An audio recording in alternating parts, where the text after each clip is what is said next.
Assalamualaikum warahmatullahi wabarakatuh. Salam sejahtera untuk kita semua. Kembali lagi bertemu dengan saya, Ubaidillah. Dalam pertemuan kali ini kita akan membahas tentang kedudukan Allah sebagai Sang Pencipta. Bahwa sudah sama-sama kita pahami, semesta raya ini ada yang menciptakan, di mana Sang Pencipta itu dalam bahasa orang yang mengaku agama Islam disebut Allah. Kali ini bahwa posisi Allah itu bukan hanya sekedar Sang Pencipta tanpa punya kedudukan yang jelas.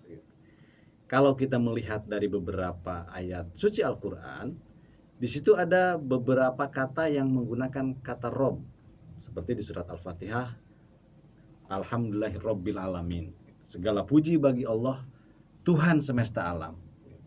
Tapi di ayat lain kata Rob gitu dikatakan dalam surat Al-Isra ayat 24, wahfid lahuma janahadzulli minar rahmati wa qur rabbir hamhuma kama rabbayani shaghira.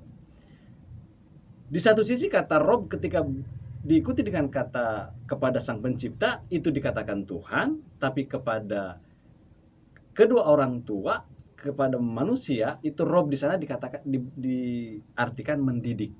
Jadi artinya ada inkonsistensi di situ. Padahal seharusnya Allah sebagai Sang Pencipta juga punya posisi yang sama sebagai pendidik, sebagai pengatur. Karena semua yang ada di muka bumi ini, semua yang ada di jagat raya ini, tidak ada satupun yang luput dari pengendalian Dia. Maka sudah selayaknya sebenarnya Allah sebagai Rob di situ diartikan sebagai pendidik. Segala puji bagi Allah, gitu kan?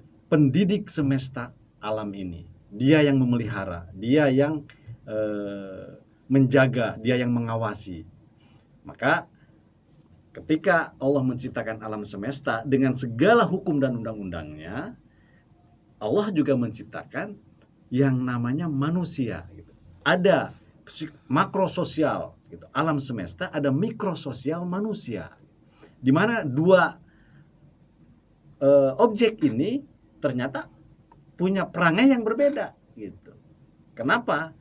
Perangai yang berbeda karena alam semesta baik itu yang zat yang sudah mati maupun yang bernyawa seperti binatang, tumbuhan dan lain sebagainya itu juga punya hukum dan undang-undang yang sudah diundangkan oleh Allah sebagai Sang Pengaturnya, dan mereka tunduk patuh atas undang-undang yang diundangkan oleh Allah.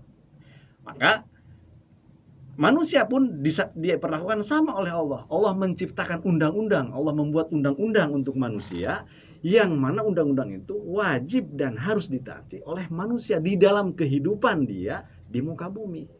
Namun pada hari ini kita lihat bahwa kebanyakan orang mengaku Allah sebagai Sang Pencipta, tapi ketika berbicara hukum Allah banyak yang enggan, bahkan tidak mau memikirkan, tidak mau mengkaji dirinya untuk selaras enggak dengan undang-undang dan hukum yang sudah Allah undangkan kepada yang namanya manusia. Sehingga bertolak belakanglah kehidupan alam yang sudah tunduk patuh dengan kehidupan manusia yang selalu ingkar atas undang-undang Allah.